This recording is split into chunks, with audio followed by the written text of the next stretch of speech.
Yep, COVID is in the hoose. Old Mam and Pappy ain't very well. Surprisingly, I'm fucking doing alright, except for the size of this piff. I thought I brought an 8 phone with me the other day, but it's about 2 grams. It is what it is, isn't it? I ain't even sure if this is going to cure my COVID for much longer. And considering ganja's 100 miles that way, good ganja anyway is 100 miles that way. You just see me cut ties with my fucking weed, man, in the last video or the one before that. So we're in trouble.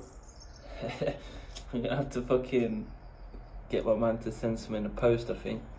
I don't think it's me that's contracted it, obviously, because I'm still sound. My parents are a little bit ill. I did have a bit of an headache yesterday, but I think it's just going to be like a really mild version of it, which ain't the worst thing in the world, because if you get an immunity to it off the weak version, then it might help you. Say the strong thing rolls around in a couple months, whatever, I don't know.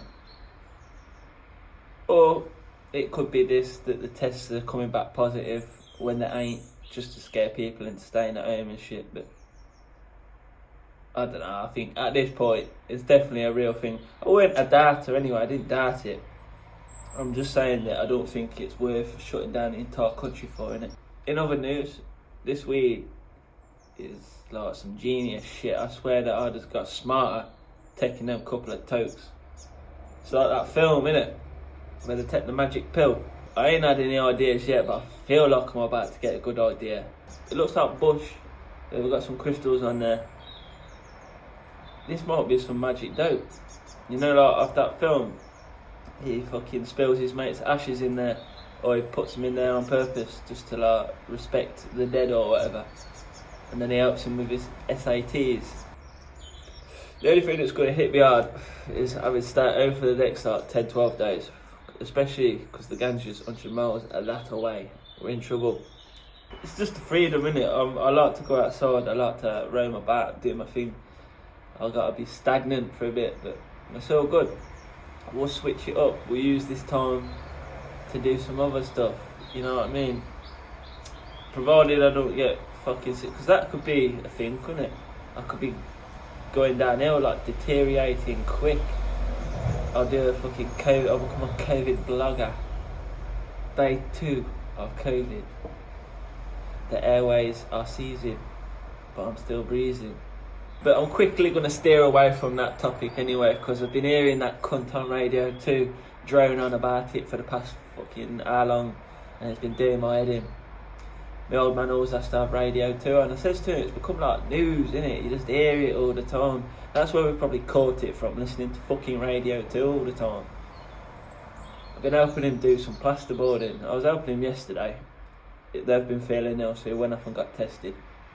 Come back, then we get the info today that he's actually got it. And I've spent yesterday doing plasterboarding with him, stood on some little tiny tower, right in his breath. And fucking, I'm still sound. Yeah man, plasterboarding is a hard job. I just couldn't be. He asked me to help him again today, and I was just like, nah, you're sick, I want to stay away from you. But it's more to the point that I wanted to come and use daylight and make a little video. And yeah, plasterboarding's not a fun job, mate. I definitely ain't missing that. That was fucking hard work. So we're doing the pink boards, the heavy ones, the fire ones. No way am I doing a full board. We've been cutting them down into 4 foot by 4 foot bits, yeah. But it's still heavy. I think like the 33 kilos, innit? I'm a weak man. When you're lifting 33 kilos up in the air, ain't happening. Like, I've been fucking balancing it on my head like some African jug lady, but I swear I cricked my neck yesterday. But nah, it all went pretty smoothly. I've done it before, like plasterboarding, when you're doing it with someone and they get a few screws in and they realise that it's come out of line, so then they have to take the screws out and then they put them back in. And it's like, it's not getting any lighter, and you've had the board on your head for about 2 minutes and you're just like, fucking hell. You can do it with like a big stick, prop it up like that. That's the best way to do it, man. It ain't the worst job I've had, you know. I've had some bad jobs, mate. That's where I'll take this, innit? I'll list a few of the jobs, a few professions that I've had. Obviously, number 1, onion trade. First job. No, I think my first job actually was a paperboy. I did that for about a week. Then I got paid 20 quid. I got up for 5 days. I think maybe 6 days. Might have done it on the Saturday as well. And ran round for you for like an hour every morning in the cold. And you give me 20 quid. I think it was 17 quid. I was like, no. This is why people turn to fucking crime. A lot for crime, this shit. It's an outrage. I think then I got down John Fisher's potato farm after that. But I was with a few of my mates. That was the best job ever. Used to be on a conveyor belt. Like one of these big potato sorting machines, like if you've ever seen them. Yeah. Fun bit of kit, that. Fuck, could hear someone coughing. The disease is everywhere, mate. It's coming across the land. It's fucking sweeping the land, I tell you. It's in my household. I'm fucking disappointed in that. I was hoping that the family would get it first. I'd take that as a warning to slow things down, but we had to be the fucking exemplary fucking family members, didn't we? Now, all the other family members are going to look at us and think, yeah, best slow things down, bastards. But yeah, potato farm, quality. You used to throw taters at each other all day, mouldy ones, and then you'd like get a big fucking clump of mud, you'd throw it through the little flap on the conveyor belt, and it'd end up on the enemy side's fucking side, wouldn't it? You know what I mean? That's what it was. 2 factions, left side versus right side. Potato war, mate. I gave a kid a black eye once. I got good with the new potatoes, the tiny ones. I was doing this little overhand flick like this over the top of the conveyor belt. And there's about this much of a gap you've got to get through it. So people are on the other side sorting away. And I'm just there, bash with the new potatoes. I think I got him in both eyes. I just kept nailing him one day, but I gave him a naughty black eye. And then he got caught for messing about and he had to go and work next to the boss. Well, we all got to stay together and carry on fucking about. It was fucking hilarious. I turned up there late one day and he come out, had a go at me, and said he was going to dock me wages. So I was like, oh, fuck off then, John, I'll quit. Walking off his farm, he's following me down the road. Like, don't quit, I won't dock your wages, really. So, piss off, John. I do regret that because he was a good bloke. And obviously you shouldn't swear at the elderly like that. He was good enough to employ me. I was late, I shouldn't have been late. I should have took the disciplinary and stayed there employed. Might have still been picking taters to this day. Who knows? But then I think I got him down the factory, Audi warehouse, another shocking job. They give you like a pick rate, you have to get like a couple hundred an hour or whatever, and I'm hitting about 120 and happy with that. Like, you ain't getting much more out of me unless you want to put my wages up, then I'll work hard. I realise this is a bad mentality to have, as the way you carry yourself in one aspect is the way that you carry yourselves with a lot of other aspects in life. If I'm half-arsing work for other people, I'll probably half-arse work for myself. But we still get some stuff done, so it's all good. I think it falls down to that, doesn't it? You pay peanuts, get monkeys. I've worked for small groups, like one-man bands, fucking little built, like bricky firms and that. And I always work really hard for them because it's, you know, the person whose money it is that you're taking, so you want to give them a good service. But if it's like a high fucking corporation thing, whatever, give me all the money with the minimal effort, mate, I'm laughing. I've done brickwork, never laid a brick in my life, like, but I passed someone bricks, well, they laid them, and he done all sorts. I've done work with my dad, obviously, I'm a skilled roofer, I could do that. The only thing I can't really do on a roof is lead work. My dad would probably argue and say that there's a lot I can't do on a roof. Not that I've ever got a job on Moped. Can't rock up on a job with a push bike and your set of ladders, can you? But yeah, that's how it is. I could get some work if I really wanted. But that's not where my heart lies, I don't think. Yeah, so I've done brickwork, roofing. I've worked with a geezer doing groundwork. Also, nearly died on that job. So I used to have a mate. I don't see the kid no more. He's still a good kid, like, but he's just gone off the radar.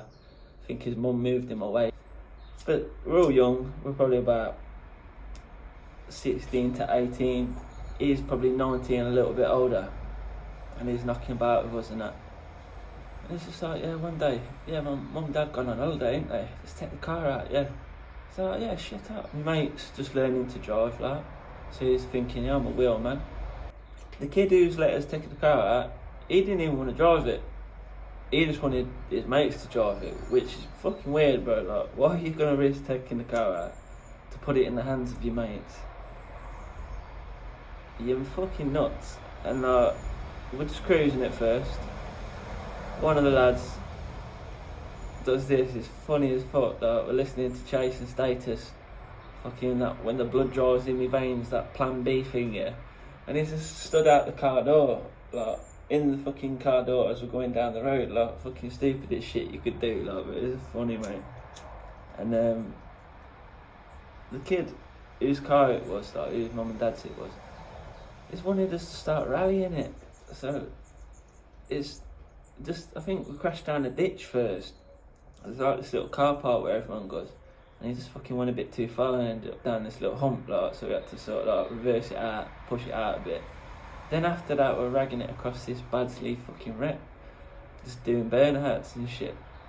On the way back home, sorry, I went with him, but they let him take it out the next day, and they've jumped the bridge when they were taking it back to his house. And so there's a canal bridge coming down Coleshill Road, for the Aberston folks who know the layout of the land here. Coming down Coleshill Road, past golf course, jumped the fucking Barging Bridge, probably doing about 80 or something, like just took off a little bit, but smashed the fucking floor, like Starsky and Hutch. And then made the corner, so they turned onto Westwood, as well as doing the jump at about 80, slammed the brakes on, skidded across the road and made it round down Westwood where the kid used to live. Drove it all the way down the bottom, parked the car up, left it, whatever. So his mum and dad's come back off holiday, it's been a few days later. He's just left the car back in the perfect position where it was on the drive, all this and that. But he's only gone and forgot to put the seat back and adjust the mirrors. So that's just made his parents think, like, someone's been in this motor. Checked it out, massive oil leak on the drive. He's fucked the sump. When he's jumped the bridge, he's only smashed the bottom of the car into the floor that hard that it's made an oil leak. The car was alright, like they had it fixed, but it still cost a few £100. That kid got grounded. It was about 19, he got grounded. But to be fair, if I was him, yeah, them fucking parents didn't give him no childhood, yeah. So he shouldn't respect him as an adult. They didn't teach him how to ride a bike. We had to teach him how to ride a bike, man. He's fucking riding a push bike one day and he's just gone into this wall, but not like braked or jumped off the bike, and he's just like carried on riding and rolling, and he's just scraping along this wall with his arm, and it's like them rough bricks, the sandy ones here, and he's just cheese grated his arm, like the worst scratch I've ever seen. And it's just like, why would you do it? It's really along the wall, just like, fucking hell, you. But yeah, they never taught him to ride a bike, so he taught himself to ride their car. Fucking swings and roundabouts, innit? So I've come out, my mates were all having a little smoke in his garden shed. My mate's there on his moped. I've come out and the keys are in it, and I needed to go like across town, and there's keys in a moped on a dodgy little road where I'm saying if I didn't borrow his moped, he would have got stolen, guaranteed. So I've done him a favour, and he wouldn't be bothered about it. The only thing he was bothered about is while I was on it, I've cut across the wreck. So I'm coming across the Manchester wreck, and it's a bit slushy, like it's a bit wet, and I might have slid out a bit and dropped the bike. I landed pretty smoothly. I just like stepped off and put the moped code on walking, like that was pretty smooth. The bike landed really softly as well, I will say that. Nothing bad happened to it. It just got really muddy, and it was like a massive clump of turf hanging off the foot peg and that. So I roll up. This is on Westwood as well, same street that the first story was on. And I'm rolling up, and they're out in the street, like, it's realised this moped has gone. And I'm thinking, shit. I've pulled up on them, up top, like, hey, how you? And he's fucking laughing at first, like, you twat, like, falls on and nicked it. And then he's looked, and he's like, you fucking dropped it in, yeah. He's gone nuts, like, he's threw his fucking helmet at the floor. Going mad. I'm just like, bro, I'm sorry, like, if I've damaged it, I'll pay. But yeah, you can't just go cruise on your mate's shit like that. That's his pride and joy as well. That's like a brand new moped, fucking never been dropped on, nothing clean. And I'll just go and drop it on some muddy field.